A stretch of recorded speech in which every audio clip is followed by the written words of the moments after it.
Good afternoon. Nandito tayo ngayon sa isang kliyente namin. Nag-ayos kami ng timbangan ulit. So ito yung transloading sa Kawayan area. Ito yung mga truck nila.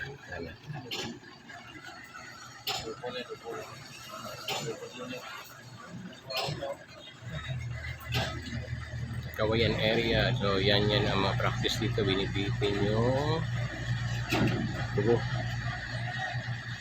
Na-transfer dun sa malaki.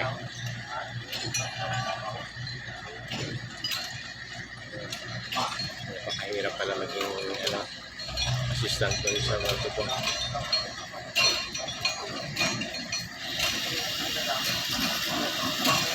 Yun ang practice dito sa Pilipinas.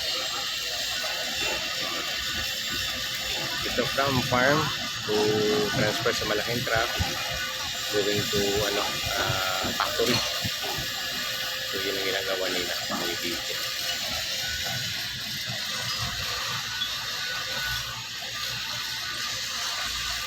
Yan, meron yung ka-transfer yan dito sa malaking truck.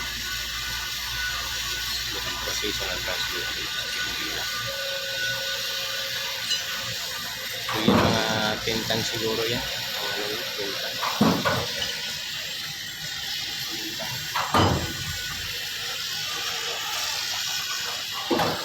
Sampung tonelada, sir. Ay kabot. Pulo, abot pulo, sobra. Pulo. So yun, 10 tons pala yung kanina. Yung bigat na yun.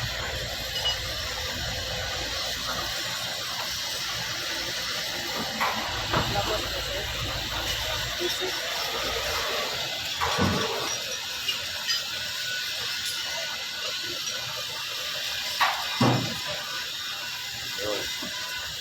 After nyan, tatanggalin. Tatanggalin nito.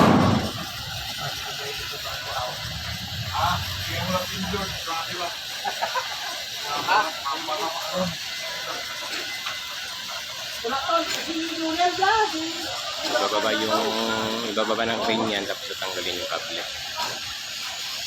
So, observe natin kung paano tanggalin yan. Yan, sabi ang barang-barang ng tao, hugay na. At dito ng lugar, karga ka lang dito ng lugar.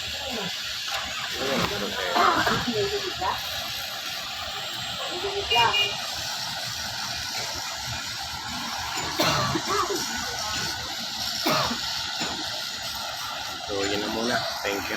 May mga tao nito.